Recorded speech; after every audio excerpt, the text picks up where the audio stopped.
मानस शंका समाधान में आज 31वां प्रश्न है। आज दहेज प्रथा न जाने कितनी लड़कियों के माता पिताओं के जीवन का अभिशाप बनी हुई है। राजा जनक ने इतना दहेज दिया जिसका कोई ठिकाना नहीं है। दाइज अमितन सकही कही दीन विदेह बहोरी। आधुनिक सुधारवादियों के मार्ग में सबसे बड़ी बाधा यही है। ये प्रश्न है,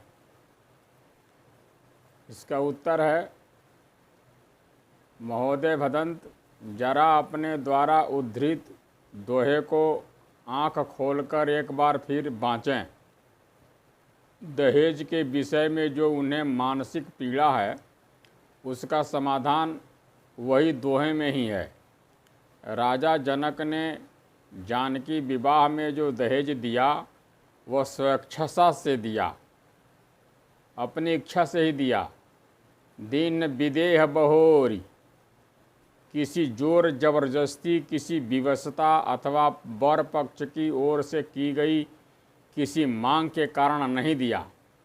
आप और हम एवं तथा कथित सुधारवादी विवाह में वर पक्ष की ओर से दहेज के रूप में मांगे गए धन का ही विरोध करते हैं।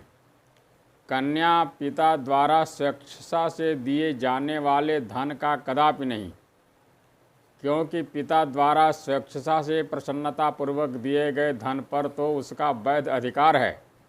उसकी निंदा करना और उसके विरोध में हाथ उठाना तो रूपांतर से स्त्रियों के अधिकार की हत्या करना है। इस विषय की विस्तृत चर्चा पहले कर चुके हैं। अब 32वां प्रश्न है। तुलसीदास स्त्रियों की स्वतंत्रता के भी विरोधी थे।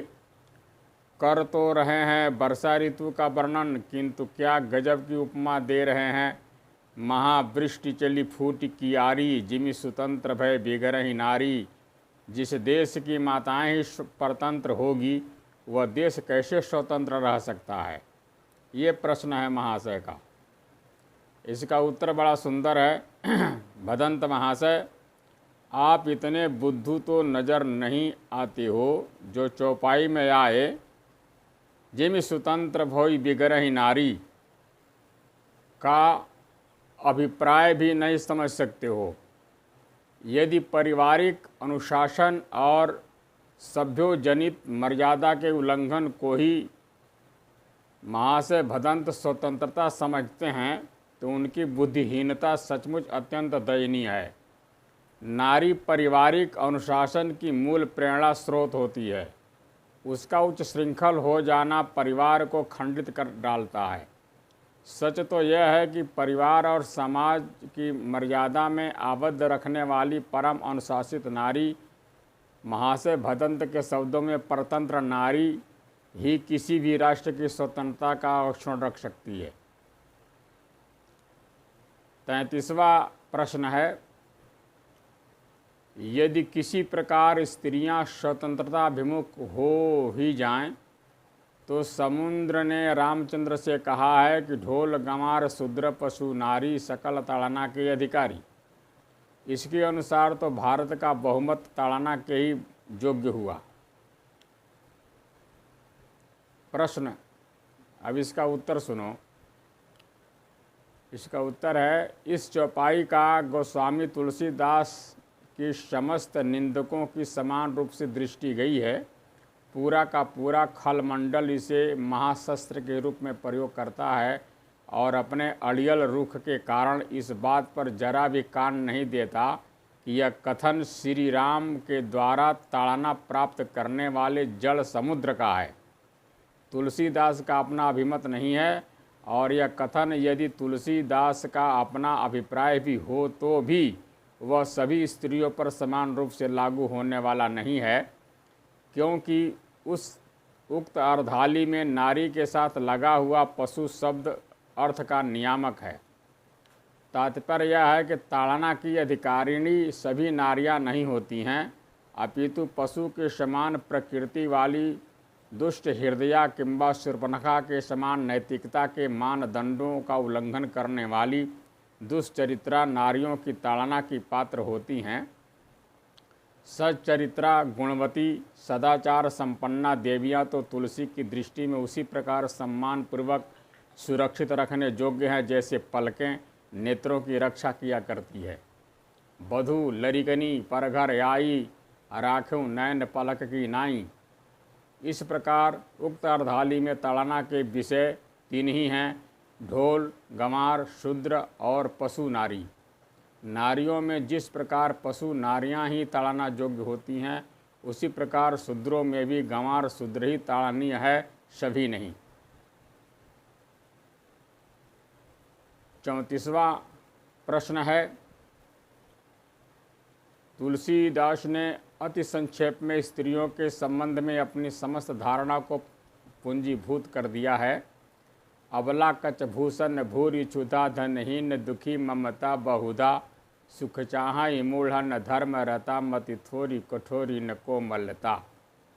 स्त्रियों के केश ही उनके भूषण हैं, उन्हें भूख बहुत लगती है, वे धनहीन होती हैं, दुखी होती हैं, उनमें ममता बहुत होती है, वे मूर्ख धर्मरता तो होती ही नहीं किंतु सुख चाहती हैं, उनमें बुद्धि अधिक नहीं होती, वे कठोर होती हैं, उनमें कोमलता नहीं होती। ये प्रश्न है, इसका परिहार, इसका उत्तर सुनो भाई। महाशय भदंत ने जो छंद उद्धृत किया है वह उत्तरकांड में कलयुग के दुष्प्रभावों के वर्णन के अंतर्गत है। गोस्वामी जी ने भय बरन शंकर कली भिन्न सेतु सब लोग करहि पाप पावहि दुख भय रुज शोक वियोग सो कलिकाल कठिन उर्गारी पाप परायण सब नर नारी इत्यादि दोहा चौपाइयों द्वारा कलयुग के कुप्रभाव का विश्लेषण किया है। पाप परायण सब नर नारी की व्याख्या में नरों और नारियों की दुर्व्यवस्था का चित्रण किया गया है। नरों की विवेचना में ब्राह्मण, क्षत्रिय, वैश्य, शूद्र, गृहस्थ, सन्यासी, गुरु, शिष्य, ज्ञानी, तपस्वी सभी को आड़े हाथों लिया गया है और उनमें आए दुर्गुणों की कटुतम आलोचना की गई है। इसी क्रम में नारी को भी कसौटी पर चढ़ाकर परखा गया है। सुहागिन और विधवाओं में आए कली दोषों का वर्णन करते हुए उन्हें जी भरकर लताड़ा गया है। भदंत महाशय द्वारा उद्धृत अबला कच भूषण भूरि क्षुधा उसी प्रकरण में आया हुआ छंद है। इसे स्त्री मात्र की निंदा परक वक्तव्य मानना निरा अज्ञान ही होगा, क्योंकि उस छंद को यदि नारियों के प्रति गोस्वामी जी की पूंजीभूत धारणा समझने का ही भगदंत महाशय जी की दुराग्रह हो तो नरों के प्रति भी उनकी पूंजीकृत धारणा अवलोकनीय है। यथा पड़ पीड़ित रोगन भोग कहीं अभिमान विरोध अकार नहीं लघु जीवन सम्मत पंचदशा कल्पंत नन्ना सगुमान यसा कली काल बिहाल की ये मनुजा नहीं मानत को अनुजा तनुजा नहीं तो सब विचार न शीतलता सब जाति कुजाति भये मंगता ईर्षा पौरुषा साक्षर लोलुपता ईर्षा पुरुषाक्षर लोलुपता भरी पूरी रही समता विज्ञता। क्यों भदंत महाशय, आज से 400 से भी अधिक वर्ष पूर्व लिखा गया यह वर्णन कितना सटीक और कितना यथार्थ है। तुम्हारे ऊपर अक्षरशः चरितार्थ हो रहा है। फिर बताओ, गोस्वामी तुलसीदास जी को केवल नारी निंदक कहने का पक्षपात क्यों कर रहे हो? निष्पक्ष बनकर उन्हें नर नारी निंदक की उपाधि क्यों नहीं दे रहे हो? भदंत महाशय, कभी ग्रंथ के पूर्वापर का भी अवलोकन किया करो। तुलसीदास को नारी निंदक सिद्ध करने के जुनून में अपने ही होश गंवा देना कहाँ की अक्लमंदी है। 35वां प्रश्न है, कम से कम आधुनिक युग की रमणियाँ तो तुलसीदास के विचारों को मानने से रही, वे उनकी होली न जलाए यही बहुत है। इसका उत्तर सुन लो। मदंत महाशय, किसी के मानने या न मानने से सत्य के स्वरूप में कोई अंतर नहीं आता है। सत्य एक त्रिकालाबाधित एवं शाश्वत तत्व है। भूल से ही सही, आपकी कलम से आधुनिक रमणिया एक उपयुक्त शब्द निकल गया है। भला रमण में ही रुचि रखने वाली रमणी का तुलसीदास के मर्यादा संस्थापक विचारों से वास्ता हो भी कैसे सकता है। रामचरितमानस एक शिष्टाचार संहिता है। शिष्ट जनोचित आचार विचार में अभिरुचि रखने वाले महान भाव उसे ससम्मान सिरोधार्य कर रहे हैं। उच्च श्रृंखल एवं उत्पथगामी तथा कथित आधुनिकों के लिए यह ग्रंथ आँख की किरकिरी साबित हो रहा है। इसी से इसकी उपादेयता प्रमाणित हो रही है। अब रही होली जलाने की बात। यवनों के कुत्सित शासन काल में तो भारतीय सदग्रंथों की भरपूर होली जलाई गई ही थी। तथापि हिंदू संस्कृति की अमर वेल ज्यों की त्यों आज भी हरी भरी लहलहा रही है। भदंत महाशय, आप भी अपनी आधुनिक रमणियों के साथ मिलकर रामचरितमानस की होली जलाने का अपना दिली अरमान को बेशक पूरा करके देख लीजिए। इससे इस सदग्रंथ का बाल भी बांका नहीं होगा, क्योंकि रामचरितमानस कागजों पर नहीं अपितु हिंदू राष्ट्र के स्वाभिमानी नागरिकों के मानस में सुप्रतिष्ठित होने के कारण चिरंजीवी हो गया है। अस्तु। 36वां प्रश्न है, केशव कवि को छंदों और अलंकारों का शौक था तो तुलसी अनुवादों के दीवाने थे। हम तुलसी साहित्य को अनुवादों की नुमाइशी कह सकते हैं। संभवतः एक भी ऐसा मार्मिक स्थल नहीं है जो तुलसी का अपना हो। सब उधार ली हुई बातें हैं। तुलसी सबसे पहले अनुवादक थे, भक्त या कवि बाद में? ये प्रश्न है और उसका उत्तर है, सुनो। स्वाध्यायशील व्यक्तियों की पंक्ति में स्वयं को पंचम अन्यथा सिद्ध प्रमाणित करने के जोश में महाशय गंगा सहाय यह तथ्य सर्वथा भूल गए हैं कि अनुवाद करना मूल के द्वारा संभावित विभिन्न अर्थों के उद्भावना की प्रमाणिक प्रक्रिया है, जिसे हमारे सहनीय पूर्वाचार्यों से लेकर अर्वातन विद्वान तक अत्यंत आदर के साथ अपनाते आ रहे हैं। यदि अवांतन विद्वान तक यदि अनुवाद कोई निंद्य अथवा हेय कृत्य होता तो भाष्यों, टीकाओं, टिप्पणियों आदि का कोई भी अर्थ नहीं रह जाता। यदि श्री सायणाचार्य कृत वेद भाष्य उपलब्ध न होता तो वेद मंत्रों का स्वारम्य कैसे प्रकट हो पाता। श्री शंकराचार्य, श्री रामानुजाचार्य, श्री माधवाचार्य, श्री निम्बारकाचार्य प्रभृति सभी संप्रदाय प्रवर्तक आचार्य अपने अपने अभिमतों की पुष्टि के लिए प्रस्थान त्रयी, बहुसूत्र, गीता और उपनिषद पर विभिन्न भाष्यों की रचना न करते तो उतने दिव्य अर्थ हमें कैसे मिल पाते। वाल्मीकि रामायण पर तिलक, भूषण, गोविंद, राजीव आदि टीकाएँ उपलब्ध न होती तो राम कथा के मर्म हम कैसे जान पाते। श्रीमद्भागवत पर श्रीधरी, श्री वल्लभाचार्य कृत सुबोधिनी, श्री बंशीधर कृत सुगंधा प्रभृति टीकाओं के द्वारा ही हम श्री वेदव्यास जी के हार्दिक भावों तक पहुँच पाते हैं।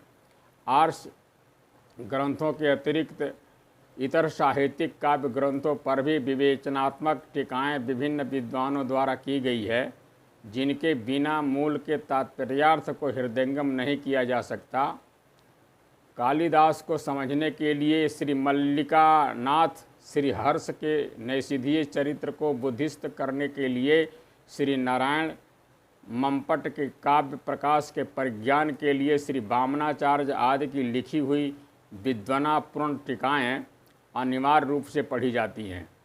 जब भाष्य, टीकाओं आदि के माध्यम के मूल में अर्थगत विश्लेषण की अनुवादात्मक पद्धति अविच्छिन्न रूप से चली आ रही है तो फिर गोस्वामी तुलसीदास जी ने रामचरितमानस में कुछ अनुवाद यदि कर भी दिया है तो हम नहीं समझ रहे हैं कि इससे क्या अनर्थ हो गया है। इस सामान्य सी बात पर क्यों महाशय गंगा सहाय जामे बाहर हुए जा रहे हैं।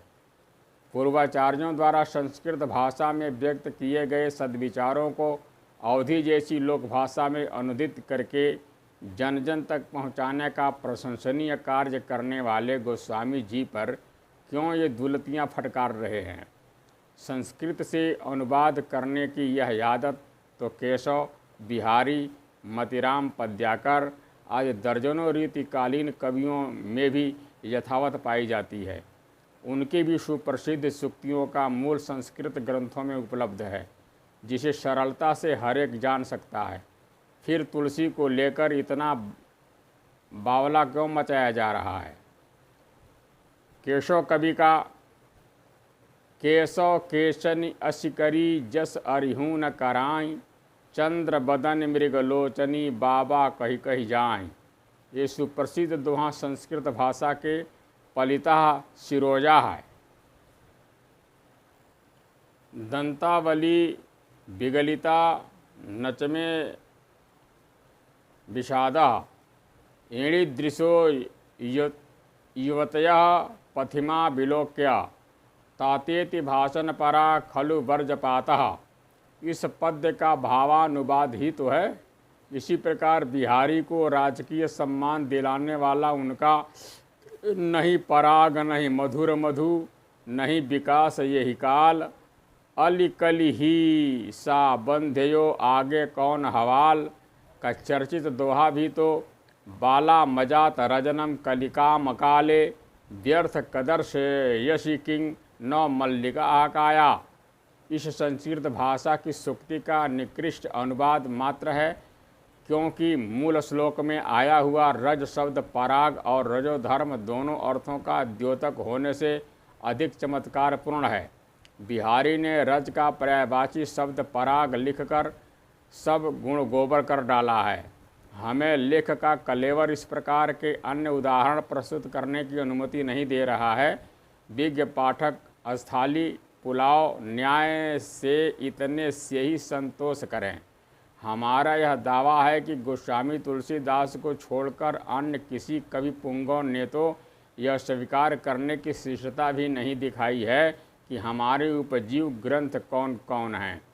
उनके इस कार्य को कदाचित चोरी और सीनाजोरी कहा जा सकता है, किंतु गोस्वामी जी तो रामचरितमानस के प्रारंभ में ही अपने उपजीव्य सद्ग्रंथों की तालिका अत्यंत विनीत भाव से प्रस्तुत कर देते हैं।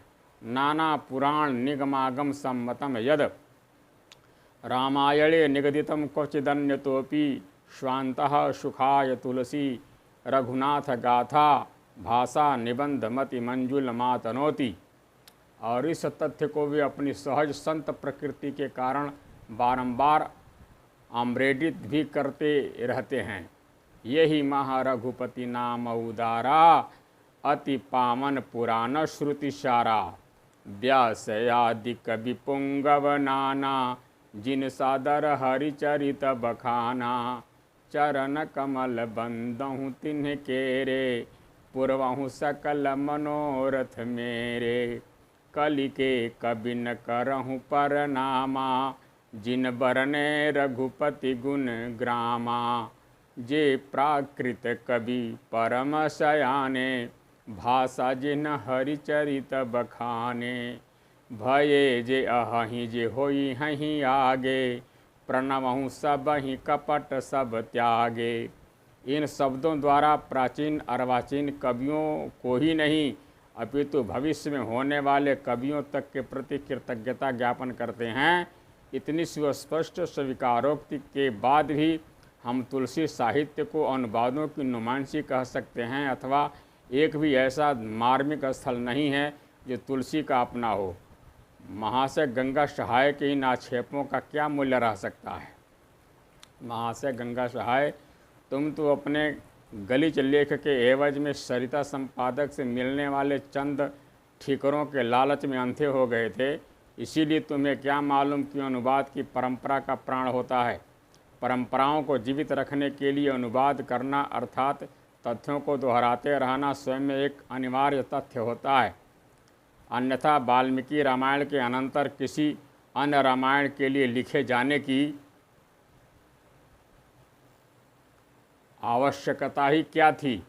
परंतु नहीं, श्री वेद व्यास जी ने 18 पुराणों में 18 बार रामचरित्र को दोहराया, पुनः महाभारत में लिखा, आनंद रामायण, कौशिक रामायण, कृतिवास रामायण, रघुवंश महाकाव्य, प्रसन्न राघव, अनर्घ राघव, महारामायण, चंपू रामायण, हनुमान नाटक आदि संख्यातीत ग्रंथ रामचरित्र को आधार बनाकर लिखे गए थे। महाशय गंगा सहाय तो अपने सहज भौंदूपने के कारण राम कथा की अनुवाद श्रृंखला पर यावत जीवन भौं भौं कर सकते हैं, परंतु सुधी समुदाय बखूबी जानता है कि इसी अनुवाद श्रृंखला ने रामचरित्र की परंपरा को प्राणवान बनाकर रखा हुआ है। रामचरित्र मानस इसी श्रृंखला की कमनीय कड़ी है। गोस्वामी जी के हृदय में झांकने के लिए निम्न चौपाइयों को मनन करना पर्याप्त है। कह रघुपति के चरित अपारा, कह मति मोरि निरत संसारा, समुझब यमित राम प्रभुताई, करन कथा मनयति कदराई, सारद शेष महेश विधि, आगम निगम पुराण, नेति नेति कही जासु गुण, करहि निरंतर गान, सब जानत प्रभु प्रभुता सोई, तदपि कहे बिनु रहा न कोई। इसीलिए महाशय जी गोस्वामी तुलसीदास पूर्व मनुष्यों के उदात्त विचारों के ऐसे अनुपम व्याख्यादाता हैं, जिन्होंने अनुवाद को कला की ऊंचाइयों तक पहुंचाकर राम कथा की अक्षुण्ण परंपरा को उज्जीवन प्रदान किया है।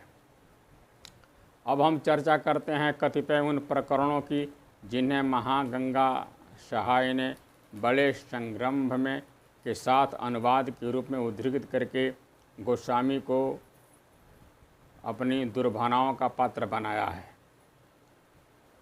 37वां प्रश्न है, राम शब्द के दोनों व्यंजनों र एवं म के विषय में तुलसी ने निम्न खोज की है। एक छत्र एक मुकुटमणि सब वर्णन पर जो, तुलसी रघुवर नाम के वर्ण विराजत दो। पर यह दोहा महारामायण के निम्न श्लोक का अनुवाद है। निर्वर्णम राम नामेदम केवलम च स्वराधिकम, सदैशाम मुकुटम छत्रम मकारो रेफ व्यंजनम।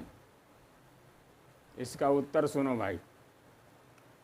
ऊपरी तौर पर दोनों में साम्य प्रतीत हो रहा है, किंतु दोनों के प्रतिपाद्य में भिन्नता भी स्पष्ट है। रकार और मकार को अर्थात इस दोनों के मेल से बनने वाले राम नाम को निर्वर्ण बताने में महारामायण का आग्रह है। राम नाम निर्वर्ण है, अर्थात ब्राह्मणादि चारों वर्ण में किसी वर्ण विशेष के लिए न होकर समान रूप से सभी के लिए है, क्योंकि वह केवल स्वराधिक है। स्वरवन्तः अधिकृताः यस्मै तत् स्वराधिकम इति व्युत्पत्ति के अनुसार जिसके भी पास स्वर है, अर्थात जो भी बोल सकता है, गूंगा नहीं है, राम नाम बोलने का अधिकारी है, वह महारामायणकार का तात्पर्य है। और गोस्वामी तुलसीदास रकार मकार को वर्णमाला में छत्र और मुकुट की भांति सर्वोच्च बताकर राम नाम को सब नामों में सिरमौर सिद्ध करना चाहते हैं।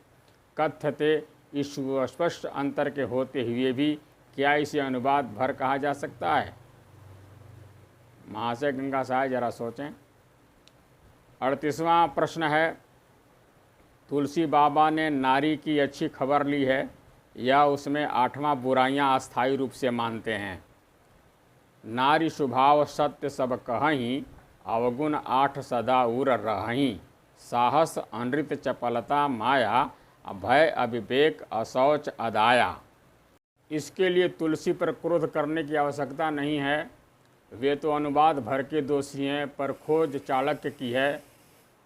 असत्यम साहसम माया मात्सर्यम चातिलुब्धता निर्गुणत्वम मशौचित्यम स्त्रीणाम दोषा स्वभावजा। महाशय गंगा सहाय जी अपने द्वारा उद्धृत चाणक्य के श्लोक में तुलसीदास जी द्वारा कहे गए अवगुण 8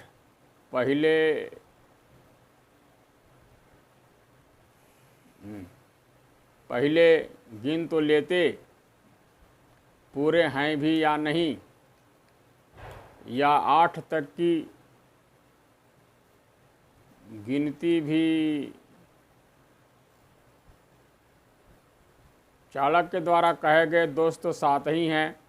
फिर इन 7 में से भी अति लुब्धता, निर्गुणत्वम और मात्सर्य का गोस्वामी जी ने अपने चौपाई में क्या अनुवाद किया है, जरा यह भी तो बताइए। जबकि वस्तु स्थिति यह है कि तुलसीदास जी ने चाणक्य की उक्त को परिष्कृत किया है। नारियों में प्रायः मिलने वाले अनेक स्वभावगत चपलता, भय, अविवेक और अदाया क्रूरता, इन 4 प्रमुख अवगुणों को सम्मिलित करके उन्होंने चाणक्य की अपेक्षा अधिक व्यवहारिक व्याख्या की है। चाणक्य का स्त्रियों को निर्गुण, अतिलोभी अथवा मात्सर्यपूर्ण कहना गोस्वामी जी को नहीं सुहाया, अतः उन्होंने इन दोषों को अपनी चौपाई में छांट दिया। 39वां प्रश्न है, बाली ने राम से अपने वध का कारण पूछा तो वह कहने लगे, अनुज बधु भगिनी सुत नारी सुन सट ये कन्या समचारी, इन्हीं कुदृष्टि बिलोके जोई ताहि भदे को छुपापन होई। यहाँ गिनाई गई है 3, बताई गई है 4, फिर इन्हीं को कुदृष्टि से देखने की बात क्यों कही गई है? क्या चाची, नानी, मौसी आदि को कुदृष्टि से देखना कम बुरा है? तुलसीदास जी के सामने तो अध्यात्म रामायण के निम्न श्लोक के अनुवाद करने का प्रश्न था, औचित्य पर कौन विचार करता? दुहिता भगिनी भ्रातृ भार्या चैवम त स्नुषा क्षमायो रमते तासा मेका मपि विमूढ़ भी पातकी स तु विज्ञ सब बध्यो राजस्वी सदा। उत्तर सुनो। तुलसीदास के प्रति घनीभूत विद्वेष के कारण जान पड़ता है महाशय गंगा सहाय अपना दिमागी संतुलन ही खो बैठे हैं, वरना ऐसी अहकी बहकी बातें न करते। विज्ञ पाठक देखें और अनुभव करें कि गोस्वामी जी ने किस कौशल से अनुवाद को कला का गौरव प्रदान किया है। अध्यात्म रामायण के महाशय जी द्वारा उद्धृत श्लोक में आए भ्रातुर्भार्या, भाई की पत्नी की अनुजवधू कहना कितना साभिप्राय हो गया है। बनचर जातियों में बड़े भाई की पत्नी को अर्थात भाभी को पत्नी बना लेना अपराध नहीं माना जाता है। बड़े भाई के मर जाने पर विधवा भाभी अपने देवर से प्रायः विवाह कर ही लेती है, जैसा कि बाली के मर जाने के बाद उसकी पत्नी तारा ने सुग्रीव के साथ विवाह किया था ही। ऐसी स्थिति में यदि भ्रातृभार्या भाई की पत्नी के साथ रमण करना वध के लायक अपराध था, तो श्री राम ने सुग्रीव का भी वध क्यों नहीं किया? अध्यात्म रामायण पढ़ने पर यह जिज्ञासा बनी रहती है, किंतु गोस्वामी जी ने अनुजवधू लिखकर जहाँ एक और उक्त जिज्ञासा के लिए कोई अवसर नहीं रहने दिया है, वहीं केवल बाली की ही वध योग्यता को भी सुस्पष्ट किया है। क्योंकि छोटे भाई की पत्नी जो निश्चित रूप से बेटी के तुल्य होती है के साथ भी असभ्य बनचर जातियों में भी विवाह करना अक्षम्य अपराध माना जाता है। बाली ने छोटे भाई सुग्रीव की पत्नी रोमा के साथ बलात् रमण करके यही जघन्य पाप किया था। महाशय गंगा सहाय समझे कुछ? अब रही गिनाई 3 और बताई 4 की बात। अनुज बधू भगिनी और सुत नारी के साथ क्या कन्या नहीं दिखाई पड़ रही है महाशय जी को?